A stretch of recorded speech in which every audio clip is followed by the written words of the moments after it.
Hey, Pro Organizers, it's Melissa, and I am back with part two of my conversation with Tami Hackbarth. If you did not hear part one, you can totally press play on this. It's not like an episode of House of the Dragon, which, by the way, anyone else watching it? Anyone? Team Green, Team Black? What are we doing? But I want you to be able to listen to both of these. If you are a person who is yourself looking at what labor is in your house, who does labor in your house, what are the unseen labors that women in particular tend to have? Or as organizers, we are working with women primarily in their households, and they might be struggling with some of these things. So today, we are getting into a book and a system called Fair Play that Tami is a facilitator for.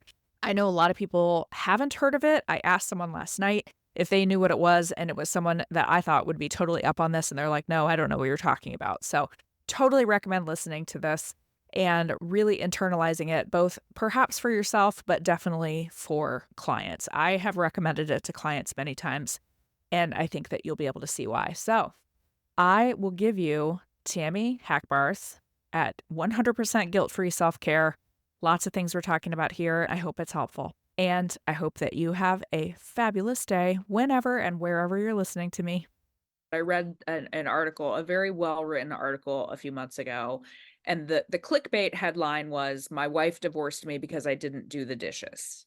I just read that book. It's called This Is How Your Marriage Ends. Oh, yeah. So it was and I was like, all right, I'll click on this. I'll see, because I thought that it was going to be one of these things like, listen to how unreasonable my wife was. It was really a quite beautifully written piece by a man who was like, my wife divorced me because the dishes weren't done, but like that's not the story. The story is, for years and years and years she had tried to talk to me about this, and I just didn't care, and I didn't give it credence, and I was like, why is she upset about this? I'm vastly over simplifying what he said. Oh, but why is she making such a big deal out of Why is she nothing? making Who such a big deal cares out of about it? that? Blah, blah, all this stuff. And then she left him She sure did. and she moved their son across the country to live near her parents because they were the ones that were going to provide support that she actually needed to hold up her family. And now he's like, oh my God, she's been telling me this whole, she didn't just leave. She She didn't didn't just just wake up one up day and mad. leave She tried to talk to him about this 1,000 times. And I think that's another thing in a is, thousand different ways. sometimes, and I don't mean to be a Debbie Downer, but sometimes there are, and I see this so much in the work that I do with clients, those conversations are tried to be had. Sometimes I think of some of my friends who say, I give up. I'm not going to try it because it doesn't go well. So I think that's unfortunately reality too, is then you have to say, like, there are people that are unwilling to have this conversation. And then that becomes a different set of thoughts and decisions you have to make. Absolutely. And I will say there was a big divorce boom in the 70s, late 70s. There was a big divorce boom in 2020. P.S. Family courts did not close down during the They sure did. pandemic No, they because did. everybody was too busy getting divorced. There was lots of Zoom divorces happening. Yeah, there was a lot of, turns out I don't like these people and they are unwilling to pitch in. So I'll just go ahead and be on my own. This is my prediction. There's going to be another great wave of divorces because if a partner is not contributing at home financially exponentially more than someone, because let's be honest, most households are two income earners. So if I'm paying my own bills, if I'm doing all my own, like, what do I need you for? And so there is a great reckoning happening, which is, if you would like to not be divorced, please come to the table. I love you. I don't want to break up our family. But if I'm going to be doing all the work and you're like a rock in my shoe, I'm going to shake you out of my shoe. And I'm going to put my own shoe on and I'm going to continue to do the work. I mean, if I've heard this from many, many people, when my spouse and I broke up, my domestic labor went down. Interesting. And I'm like, that is a sick burn right there. So there's two things. It's like, hey, sweetheart, you're super capable. You have a job. And if you come at me with like, I don't know how to do laundry, I'm like, that's funny because I taught your 7-year-old how to do laundry. Right. And no one wants to be beat by a 7-year-old, Right. right? Weaponized incompetence is a thing, and it's not going to end well for those who choose to um, live their life that way. I do think that generationally we're getting a little better, but when I look at my husband as example, who is a really great, thoughtful, kind, helpful person, he grew up in a very gendered household with very gendered tasks. When I said earlier, my kids do their own laundry since the time they were very small. It drives his mom insane. My kids are older. One of them is in college. One of them is at the end of high school. And his mom will still say, let me come over and take your laundry for you. Because she's mad that I don't do it for them. And if it were up to her, she'd probably still be doing my husband's laundry. And there's a lot of like this, the way people grew up. I think it's changing, but it wasn't inherent. So Tim had to learn it. Well, absolutely. But then there's also that part where women of that generation, that was the thing that they could hold on to as like, look what I did. It's Yep. like, I get it, sis, but guess what? Let's get you a hobby. Yeah. Right. Yeah. Because Yep. with all this doing energy, like you'd be a great nonprofit fundraiser. You'd be a great person to go to a school and read with those kids. Why don't you go do some yard duty at the elementary school? Well, Seems and like you've got time on your hands, mother-in-law. funny thing is that the example you gave of the kid, I'm sorry, I forgot his name. Alan Martinez. Alan. Okay, thank you. So the example of him is a great example of my kids will be like, Grandma, I don't need you to do my laundry. I'm perfectly capable of doing my laundry. Like I enjoy it. Why would I send my laundry to your house? But like they'll give her all the reasons as to why it's ridiculous for her to be saying this. It's just inherent. And so I think a lot of the people in my generation are again that the tides are turning, but there is still a lot of stuff. And now our generation with helicopter parenting, we're supposed to be so overly involved in our kids' lives that then that's where we see it in clients sometimes of, no, I'm supposed to be doing all of this to show love and care and concern. And then they have kids that go to college who can't do anything for themselves. Not a single thing. So I referred earlier, I was third and fourth grade teacher. And when you are hanging in the teacher world, it's like you attract each other. Like Yeah. I have preschool teacher friends, I've got college teacher friends, and all in between. And I remember having this conversation about student writing and this, that, and the other thing, and how somebody's mom called me about some ridiculous thing that I wanted to say to this mom, we are not in relationship together. I'm in a relationship with your child. Right. And so if you could butt out, that would be terrific. A lot Agree. of parents don't want to hear that, but I'm like, no, seriously. It's between me and the person whose name is on my sheet. And I know they're only 9, but still. And then it was funny because I had mentioned that to my friend. We were at the gym working out, completing some stress cycles from our teaching jobs. And she said, that's so funny because I teach college and I have parents emailing me and calling me to talk about their students' work. And I'm like, but they can't do that. And she's like, They try. yeah, she's like, you would think somebody would give them a memo. Yeah. But let's see where that comes from. It makes so much sense because when you look around and you see everybody doing this and you love your babies and you want them to have the best shot at everything, you don't want to be like, oops, I messed up because I didn't do that thing, right? Because we're all playing this long game. But what the research has found, a lot of books about letting your kids make mistakes, Yeah. the gift of failure. There's all of these things because we don't grow up like turning on a light switch. It's more like the world's longest, slowest sunrise. Mhm. Tiny bit over time, you don't notice it. So you, as a parent, you're like, where did my baby go? Well, they're driving cars and not doing their laundry, which is nonsense. Let's get back over here when they're little and teach them to do stuff so that at least they're useful and helpful while they're there, but also they feel good about themselves, they feel capable. And when other people in your life make fun of you, comment on it, what you can say simply is, we're trying something different. Yeah. Or this works for us. This So works if for it doesn't us. work for you. Oh, one of my friends says, oh, different houses, different rules. Oh, I love that. Different mom, different rules. Because then you could also say that with your kids. Like, my kid, why do I have to do these chores? I'm like, because you live with me and not Yeah, somebody else. right. Lucky you. So exciting for you. You ended Yeah. up in the house when my kid was in kindergarten. They had this extended day program. So they had this big meal together. And every day we would go pick her up. And my little 5-year-old was walking around the table, opening everyone's milk and their string cheese and starting their oranges because she had been doing that for years because she got nimble little fingers. Of course, she can open a string cheese, Yeah.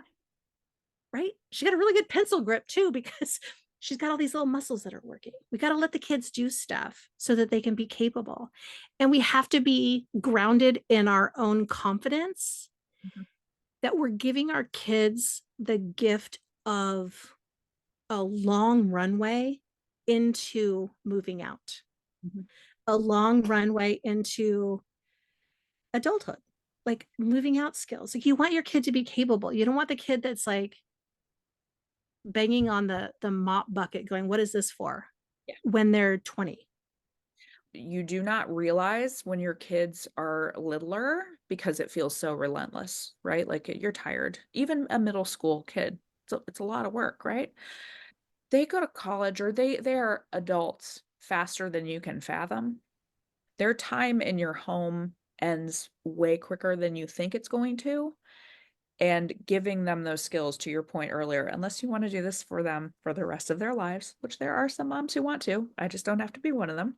That time comes fast and it is going to be there for you more quickly than you can possibly imagine that they are out on their own. They are going to have to be out in the world doing things and having to teach them every single thing when they're age 18 is really hard. Do it along the way. Yeah, because they think you're an idiot at that point. They're like, It all your talking should have happened before I was in double digits because you're a dum dum now because Yeah, I know everything. right. So that's what I'm like, if so, but it's also never too late to teach people things, Also a great point. I did right? not And become so, organized till I was 42. Okay. Like right, it sometimes takes us a long time. exactly. So, but this, if, and also, there's also, I want to have a little asterisk here. I know a lot of your listeners are going to be like, yeah, but what do you do with the neurodivergent kids? What do you Yeah, do with the fancy brains? sure. To which I would say, you do this over and over. You just do it more. Yeah. And you're more explicit and you model your thinking because for the longest time, oh, I remember the longest time called my entire childhood. Every Saturday morning, my parents would say, don't come out of your room until it's clean. So, as anybody that has an ADHD kid knows what I did, I stuffed everything under my bed Correct. or in the closet or in the drawers. I just cleared off the floor because That looks clean. that, no, that is literally what I thought cleaning my room was. Oh, okay. Right. So they would come in and then they would pull it all out. And I'm like, hello, Oh, you're undoing what I just did. great. What is wrong with you guys? And they were mad because they thought I was being naughty. But I was like, no, I'm just your ding dong kid that doesn't actually know what that means. Yeah. It's a process. So I started following Casey Davis on TikTok. Oh, She's Struggle Care, well, wrote the book, How to Keep yes. House While Drowning. Drowning. Her Yep. system is so brilliant. So, what's the system? If you want to clean a room with a child, you do not leave a child in their own room. You Mhm. say, Mama's going to sit here. She's going to have a recycling bin. She's going to have a laundry basket. She's going to have a garbage can. This is what we're going to do. We're going to set a timer for 5 minutes and we're going to find all the garbage. Mhm. Don't look at anything else. We're only finding the garbage. Boom. Okay. Let's find all the dishes. Yeah. And we put them in the dish tub. Okay. Let's find all the dirty clothes into the hamper. Let's find all the clean clothes. Let's put those somewhere. Then we're left with two categories: things that have a place, right? If you've had an organizer come over, likely those places are even labeled. They right? often are, yes. Right? So we put things back where they go, and then we're left with a pile, perhaps of things that have come in since the organizer was there to help. And those are the things that now need homes. The difference in how my child keeps their space, the difference in how I keep my space, because we also call it resetting Yeah, your room, because resetting is a finite thing. Cleaning can go on forever, sure can. right? In But we in our have house, to, we do. again, breaking it down for everyone. Again, it's like clean your room. In some people's mind, that's one step. Yes, But for a child, that's a lot of steps, many steps. many steps. We do something pretty religiously in our house. My kids are actually way more religious about it than I am, called the Sunday reset. So Sunday Mhm. reset is, we do all of our laundry and we get ready for the week and whatever. And Sunday this year, I think Christmas Eve was Sunday this year. And so it's Christmas Eve and my daughter brings down like a little, a bunch of laundry. And I was like, oh, Sunday reset is even for Christmas. And she's like, Sunday reset waits for no holiday. And I loved that. I was like, that's great. It's Sunday. It's Sunday reset time. Fantastic. 100%. We do the 15-minute tidy Yeah. Yeah. where, right? It's like, and some people scoff at like, oh, how much can you get done in 15 minutes? I will say to you, So much. take a before photo, Yeah. set a timer, take an after photo, and Yeah. amaze yourself with how much you can get done. But also, my 15-minute tidy is not only 15 minutes, because I have my 15 minutes, I have my 13-year-old's 15 minutes, and I have my husband. That's 45 minutes of tidying Yeah. every day, Totally additive. Yeah. right? And that's where you're getting rid of the garbage, you're putting the dishes where they go, you're putting the laundry in the laundry, you're putting the stuff away, and you're finding homes for things. Eventually, you're going to run out of things that need homes, or that pile is going to shrink a lot. So, all of this is possible when we tend to our family as a teamwork Mhm. situation, tackling a problem outside. And we're not blaming anyone except the problem. Yeah. Look, that is a problem. That's a pile. How are we going to solve that problem? What I love about this is I feel like it's so this concept of we're just gonna tackle it as a problem is such a good thing to teach organizing clients too.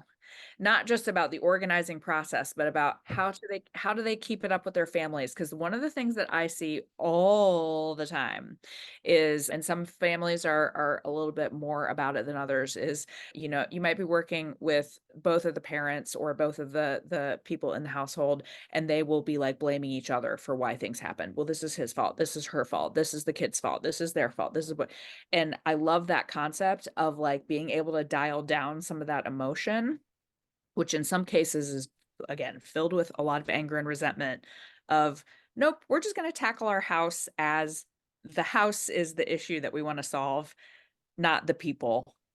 Let's just go solve that problem. And I have to say, as somebody who has had a lifetime of, if only I could be meaner to myself to motivate myself to do things and fail over and over at that, I decided to give the other thing a try, which was like, what if I was nice to myself and the people around me, and maybe we could make change from that perspective? And I have to tell you, Melissa, I've gotten a lot more done Mhm. when I'm like, hey, I could be mad about the dishes on the Yeah. counter, or we could just all clean the kitchen. Yeah. Or we could, yeah, the amount of time spent being mad about it would just go get it done. This just it feels like it's sort of what we're talking about. I got a meme, a tweet from a friend of mine yesterday that says, "All of my plans for the future involve me waking up tomorrow with a sudden sense of discipline and adherence to routine that I have never displayed once in my entire life." And it I made have me to say laugh so that's hard. January. That's January energy right there, right? That's like, I am going to be a new person Right. New on year, new me. Monday. New year, new me, new Monday, new me, new month, new me, Yeah. right? Or or we can stop pretending that that thing is going to work, and we can be like, so I have a lot of evidence that I can't do X by myself. So Yeah. here's an example. I used to be super fit Mhm. because I went to group exercise classes. I was also 35. Yeah. I'm about to be 54. So I'm just going to say that in between when I was super fit and today, a lot happened, including a pandemic. And I also learned that there is no amount of videos on a screen that are going to make me do the exercise the way that I need to do it to make the gains that I need to make. So a few months ago, I reached out to a friend and I said, "Are you taking personal training clients?" He said, "Not right now, but I am teaching this class for people who are 55 and up." And I was like, "I'm not there yet." He goes, "I will allow you. You are in your 50s." I said, "Okay." And now I just drive to a place 2 days a week where lovely people tell me what to do for an hour. I have never lifted stronger in my life. And you know what I think? I'm really glad that I got a lot of evidence, which was I'm still not doing it. And then I was like, it's not a me problem. I am not a garbage person. I am not undisciplined. I have not yet found the answer to my question yet, which is no, really, but how do I make this happen for me? Yeah. Right? So if you're somebody who's like, I don't I can't make myself do X, okay, let's try something different. Yeah. And it could be anything different, right? It could be maybe you need to call a friend. Yeah. Maybe you need to throw money at the problem. Money doesn't motivate me. I was a member of a gym for a very long time and I didn't go. Right. The reason I'm going to this now, my trainer, if I am 1 minute late, Yeah. he's like, "Are you on your way?" Yep. I feel like I have a new boyfriend. Yeah. You're in a relationship. I am, and there's two of them.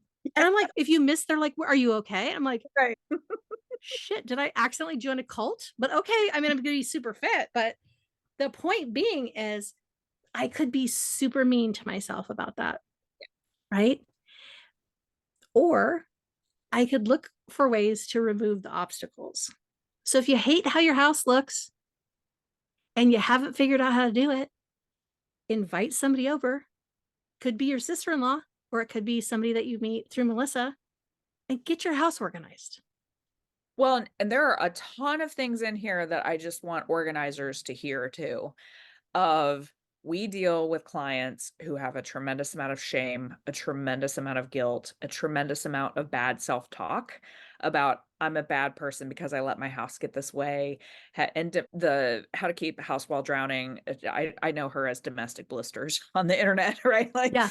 I Or know she struggle care. Casey, yeah, struggle care and domestic blisters, and I know her name is Casey Davis, but I just always think of her as domestic blisters, but that is a good book to read to help with your clients as well, because when we deal with people who have this amount of self-recrimination about how they got in this situation, it can be hard to work with them sometimes because they have this bad self-talk. So again, taking that emotion out of it and saying, "No, you're not a bad person. This is just a dispassionate situation we're gonna fix." Right. But it's also the idea. So, one of her main tenets is that care tasks are morally neutral, that Yes. our homes work for us. Correct. They don't have to look a certain way, but they what they do need to do is function for the people that live there. So they don't have to be aesthetically pleasing, Yep. but you do have to have all the stuff in the place ready for the people who need it when they need it. And the places that you put things should probably make sense for the people that are using them. Yes. Right. So she's an example where she has every member of their family shares one closet and she brings all of the laundry in that, and they don't have dressers, they have bins, because it's that idea of like, how can I solve this problem for me, not Pinterest? How do I solve it for our family? Yes. And that's important for organizers too, because especially newer ones, if you don't have as much experience, or frankly, even if you've been experienced for a while, you're used to doing things the way you're used to doing them. And reminding ourselves, especially as there is so much more, more people getting diagnosed with ADHD and other neurodivergence. There are so many people that we are going to have to come up with really creative solutions of how they solve problems in their home. And it's not always about having a beautiful pantry with everything decanted like at Khloe Kardashian's house, okay? Sometimes it is okay to just have a laundry bin where the clean laundry is just in the bin and it never gets hung up. It just gets worn. That's reality for some people. That is what is actually going to move them forward versus no, you have to fold everything like Marie Kondo folds. And by the way, I love a Marie Kondo fold. I'll do it all day long, but that's not realistic for a lot of people. So, Exactly. But it's also been this interesting, but I'm also going to push back on every single person that's like, I need an A plus in bed making. I need an A plus in dishwashing. I need an A plus in baby onesie folding. Because in the same breath, they're going to tell me I don't have time for self care. And I'm like, no one cares if your baby's clothes are wrinkled, sis. Throw them in the drawer, they're going to spit up toss on them them in a anyway. basket. They're going Yeah, to poop on them anyway. they sure Um, are. right. And so but again, I know it's like we feel judged. But you know what's interesting, Melissa, is when we stop judging ourselves so harshly, we realize people actually care way less about us than we realize. Absolutely. Yep. So when we're practicing self-compassion, we're like, I'm trying my best. I also in my mind have this parenthetical statement that's like my best is really sucking in the situation. And then I'm like, whew, but it is my best. Some days the best you have to offer is not that great. And It's not your that's favorite, reality. Yeah, it's right? not my favorite day. I'm not my It's best not my friend. favorite, not my Right. best. However, I could try again later. Yeah, for sure. And everyone else trying their best. And maybe you're catching them on an off time, right? Yeah. But if we loosen that, like everything must be this way, it must look a certain way, it must feel a certain way, then we once we remove ourselves from that, Mhm. it frees up we frees up your brain space to be curious. So one time I did have a client who in a session she mentioned folding baby clothes. And I was like, okay, is this important to you? And she said, I've never thought about it. I was like, is it important to somebody that you're related to? She's like, what do you mean? I go, would your mom or your mother-in-law come over, open your kids' drawers, and then like judge you harshly? That would hurt your feelers if they noticed that the baby clothes were not folded. And she was like, I don't think so. And I was like, okay, but you have a toddler and you have a baby. And she said, yeah. I was like, you know, the best time to teach a kid how to do something is when they're a toddler and they're going to do everything poorly, right? Yeah. What they lack in skills, they make up for in enthusiasm. I Yeah. was like, you teach your toddler to put these little tiny clothes in that bin over there. You're empowering this leadership position for your toddler. You're opening up this whole uh, place in your brain that isn't folding baby clothes. Yeah. And she was like, it was like, she's like, I've never questioned it. I've never thought about it. I was like, there's freedom. I was like, feel free not to fold your kitchen towels because what happens in our homes is what we bring in. So if you want it to feel less rigid, loosen up a little bit. Right. And again, and let go of judging other people in their spaces because they're like, different houses do things differently. We just do things differently. We're, I we're, we're actually trying something new. It's an experiment.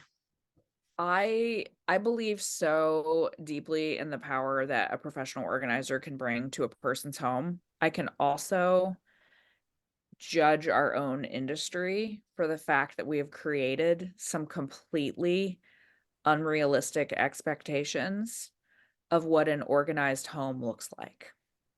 And I refer to it as organizing porn on Instagram, or the beautiful spaces that don't look like that for 2 minutes after they're the picture's taken. And you know what? There are people that want that, and that's fine. I will serve those people. But I personally believe that we have to give people the message that an organized home does not have to look like a quote perfect home. It is not an Instagram home. It is exactly what you said. It is a home that functions for the people that live there. And you're actually doing a client a disservice if you give them a home that they are unable to keep up without paying you to do it for them, I think. I am over here dropping all the mics. Yes. It's the same thing as a hairstylist giving you a haircut that you can't maintain, Yeah. or your personal trainer giving you a workout that's unobtainable for you at this moment, or just simply doesn't work for your brain and how it functions. And again, I have to address this because we do live in a visual place and it's multi-generational. People have been judging others about their homes and how they look forever. And I was going to say but it's an and it takes guts to be the first person to say, we're trying something different. Love it. We're choosing to prioritize X over Y. We're choosing to put our silverware in a weird place so that our toddler can put the silverware away. We're choosing to not go behind our 8-year-old who's terrible at making a bed, because beds are really big when you're 8. Yeah. They're awful. And 8-year-olds not great at details. But let me tell you, if you go behind that kid and remake their bed, what the message is you're not good enough. Yep. Your effort sucks. You're not up to the job. Mhm. And so that's not the message that I want to send. I want to send the message of, thank you for doing that. I'm thinking you're going to get better at this as time goes on, because that's usually what we do, right? I may offer as time goes on some tips, or I may go, I'm choosing to have something be done more than something be perfect. Yeah. It's a big deal. It is a big deal. Could I take a total left turn and ask you about something that I try to do as much as possible is recognize that there is not just one way to have a family. How does fair play work with single moms or divorced families or people that do not have a traditional cisgendered man woman Partnership. Yeah. partnership? Okay. I love this. Thank you. And I address this actually on my own podcast. Yes, So, which I'm going to tell right. people about. Okay. So okay. So fair play, again, you start out with 100, if the 100 cards, if there are kids involved. So if you are in a situation where there's no kids involved, say your college roommates, you have the 60 cards. The very first step is, we got to get rid of some of these cards. Like, first things first is like, not everything can be important, right? Okay. If it's important to one person, we'll keep the card, but we really have to get into what we call the humanity, which is like, why does this matter to you? Right. Why are the And if baby it does, You're a single but mom, it's the like, baby clothes don't have to get folded. Right. exactly. Or maybe holiday cards don't happen, or all of these things, right? So fair play is less about tasks and more about communication amongst the team players, but also about how you break tasks down. So in fair play, it's conception. That's all the thinking that goes into a task. So again, let's look at holiday cards. Some people, the thinking might be, these are really important to me. We've always gotten them. And they're going to run to the drugstore and get a pre-printed card with a cute message. And they're just going to sign the name and then do the stamping and out. And if you bring two grown people together to talk about holiday cards, you are not talking about the same thing until you have that conversation, right? So the first part of fair play is having the conversation around, is this important to you? And if it is, tell me a story about how you grew up and how this was reflected in your house and why you hold this deeply personal value about something I do not care about, because we didn't do that at my house growing Yeah. up, right? And then, but you get all the players in. The kids are there. It's this big brain fest. Imagine everybody mind melding together to talk through each of these situations. Then you get to the planning part, which is like the nuts and bolts of the 75 tasks. Because if you put holiday cards on your to-do list, you're never going to cross it off because you're never going to start because it's not a check offable thing. That's when you task it out. And that also could be that part where everyone goes, never mind, it's too much work. We're Yeah. going to get rid of the card, Yeah. right? So we have conception, C, we have P, planning, C, P, and then E is execution.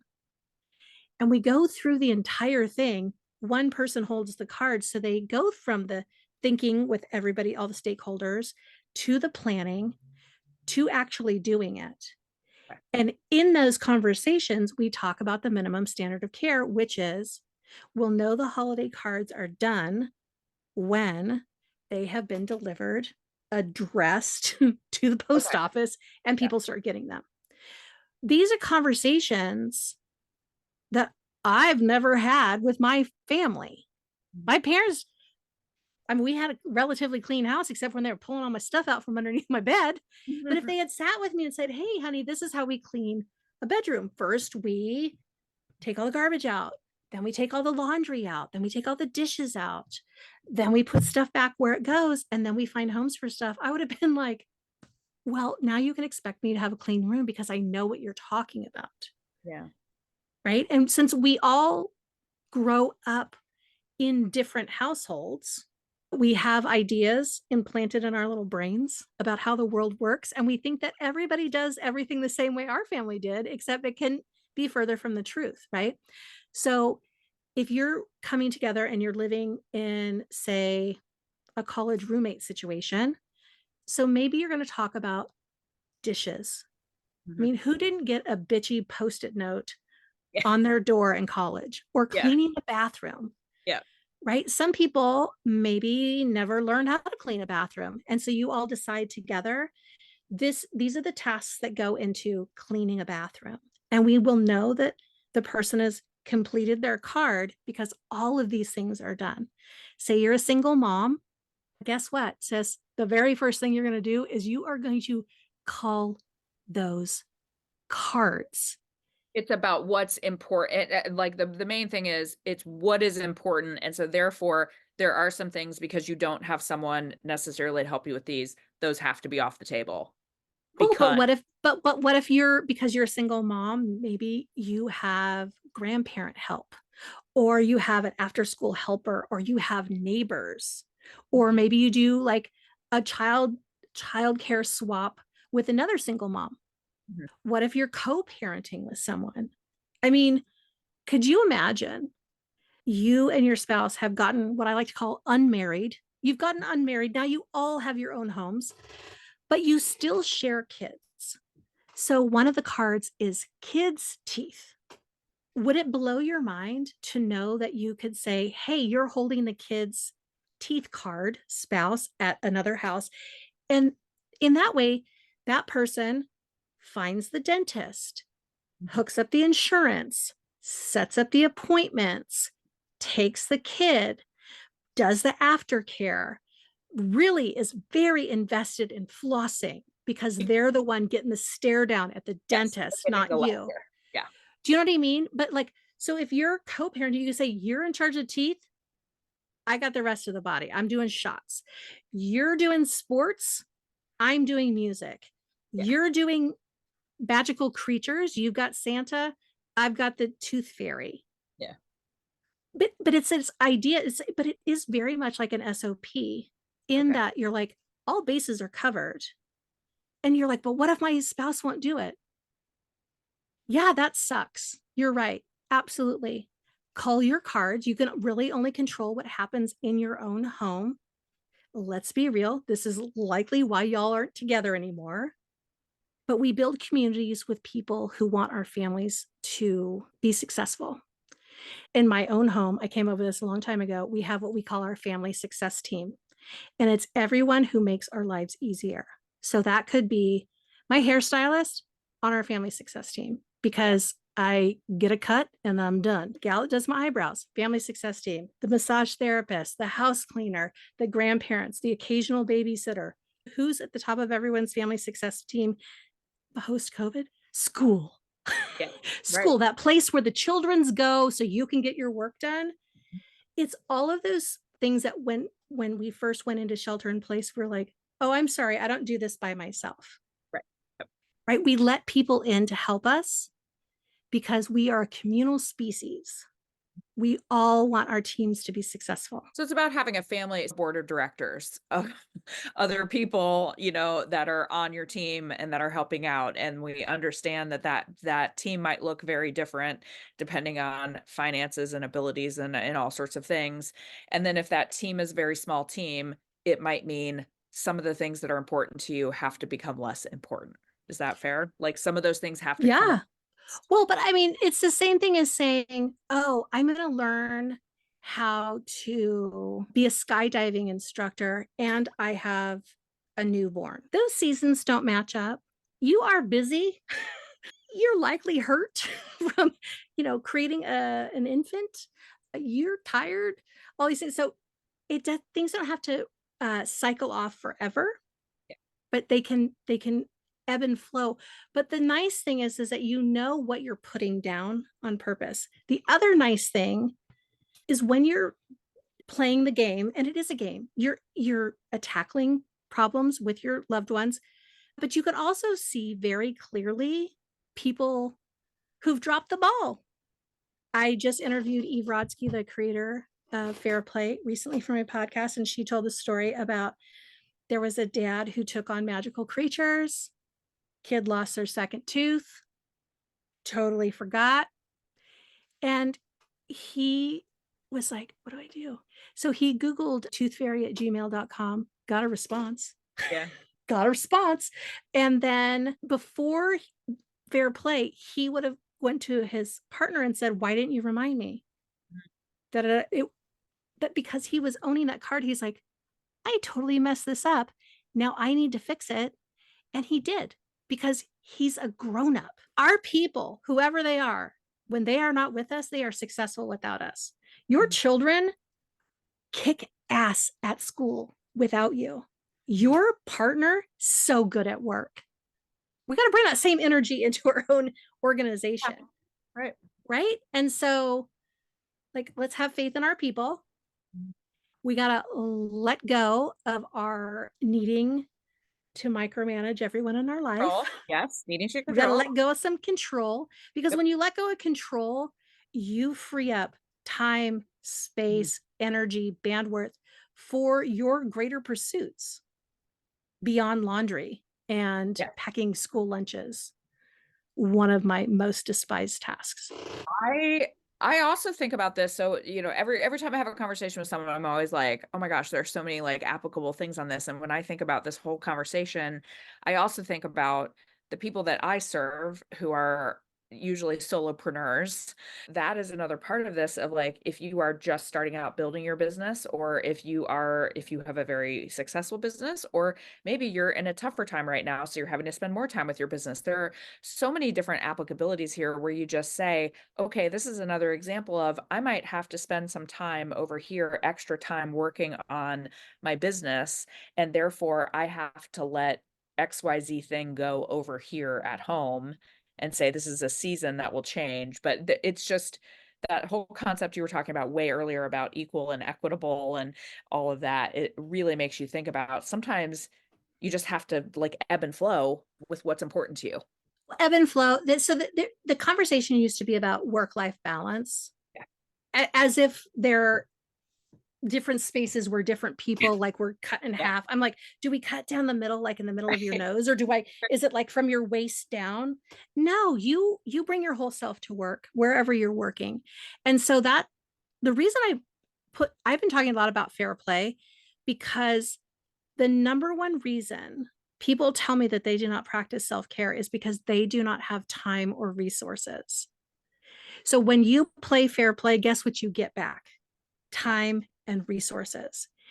And to all the people who are working for themselves, without you, there is no business.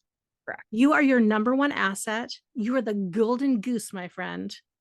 The more you pour into yourself, it seems absolutely counterintuitive because you're like, I only have 24 hours in a day, but 100 hours a week. I know. And The more you maintain yourself, your mental health, your physical health, your spiritual health, all of it, the better off you will be in the long run. I should just get a t-shirt that says the long game because that's all I'm playing. Right. All I'm playing is like, what do I do now to set me up to be an amazing senior citizen? Yeah. So I'm investing in my retirement and I'm lifting weights, Love that. right? Because I can see the future. As you were saying, with kids, you're like, oh my God, they just graduated. They're there. You know Yes. what? We're not aging in place. We are aging along with them. And so our care needs, when you're 25, you can go to a club, have some cocktails, not go to sleep, put on more mascara, and go to work. Yeah. When you're 40, you have to drink coffee to go to a movie when it's Yes. dark. Yes. So your care needs, like your kid care needs go down as they get older, and your own care needs go up when you get older. It's all plays in together. We do our best work when we feel our best. Mhm. We do our best work when we're in community with others. We do our best work when we feel like things are equitable in our homes and our businesses and in our world. So if you've been neglecting yourself because you don't have time, self care applied correctly will give you, it's not time that people are missing, it's energy, it's bandwidth, it's feeling good, Yeah. right? And I think that that concept of is especially applicable, and we talk about it a lot with organizers because you cannot be good for your clients. This is a very physically demanding job. It's an emotionally demanding job. Everything we have talked about, this is some heavy, deep stuff, and we deal with heavy, deep stuff with some of our clients. Some of them are very straightforward, and some of them are not. And if we are not taking care of ourselves, then we're not doing a good job for our clients, which means then we're not doing a good job for our business, which then is going to lead to more stress. It's such a circle for the people that do this work. Yeah, I mean it's that the Venn diagram is an actual circle. Yes. Yes, it Well, is. because I mean, it's like you can't really phone it in as a parent Right. because your kids know and they reflect it back to you. You can't phone it in as an organizer. You can't phone it in as a teacher or a nurse. Like we are all connected to each other when we're together in our moods and emotions are contagious. But the more resourced you are as a person, the more choice you have on, am I also going to have a tantrum because that little person over there is rolling around on the floor and yelling? Am I going to meet that energy or am I going to help try to pull them to my more calm energy? Mhm. And we can't do that if we're not resourced. And what I mean by resourced is we're not hungry, we're not cold, we're not tired, we're not overwhelmed with the amount of tasks that we have to do to keep the ball rolling. It's sort of like a equilibrium has been met. Well, and it's really important, and I think it's also an easy thing to just let go by the wayside because 'cause you're like, "I don't have time," to your point. Right. I don't. And also, and when you're young, it feels optional. Sure, yeah. It's not as much as you get older, that's Mm-mm. absolutely for sure. Yeah. So, I legitimately could talk to you for, like, 712 more hours. I want to be respectful of your time. What I would love to do, can you give us just because there is so much more we could have talked about. Could you tell us a little bit about your we talked a lot about fair play and so much stuff that we can help our clients with and ourselves. But can you tell us a little bit about your podcast, your book, all of the things about self-care? So how we do a better job at that. Yes. So I wrote the book, The Essential Guide to 100% Guilt Free Self Care.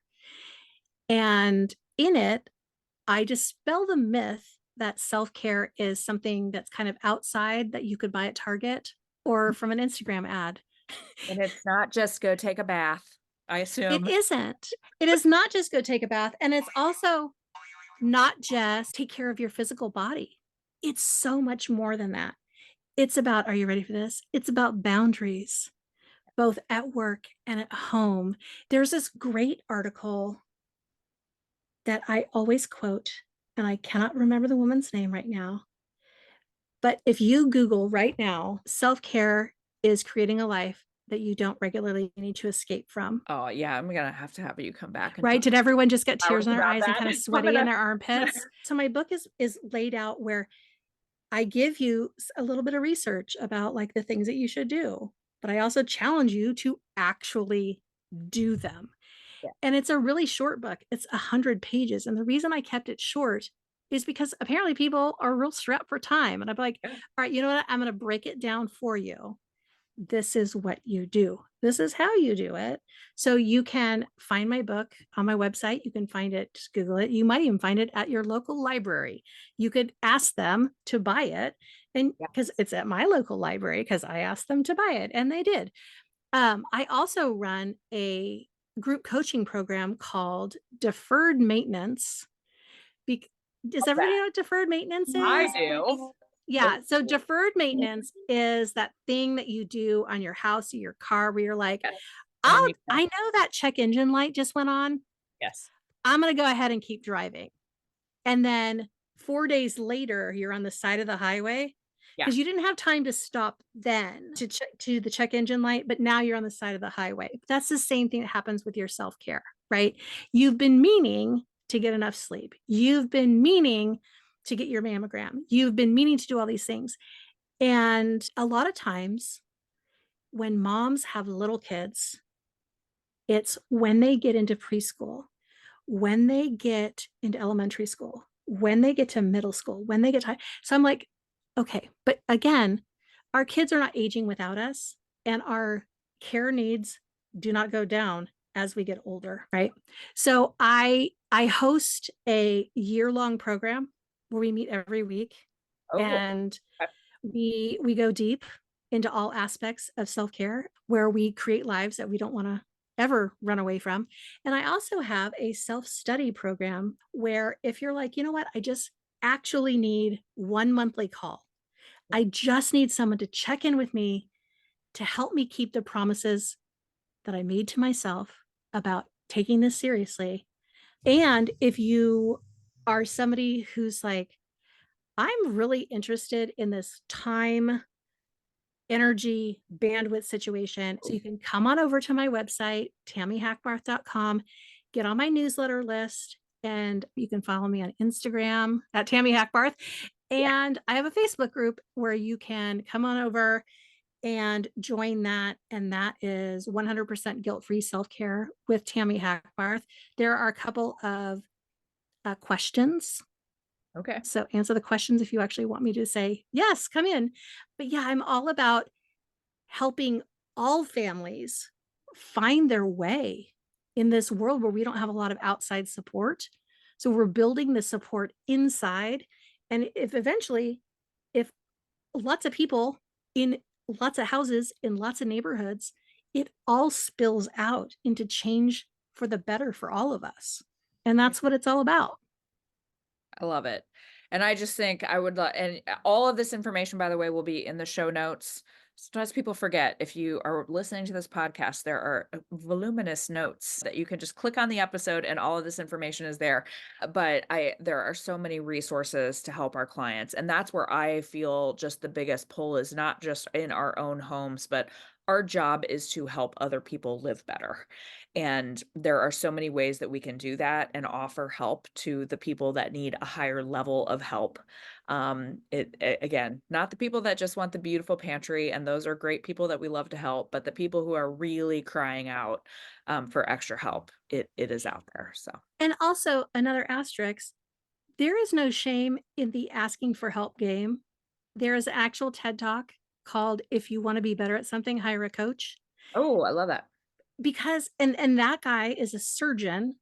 And what they did was he was a top surgeon. He hired a coach to observe what he was doing. They made these tiny, tiny, tiny changes in how he was performing surgery.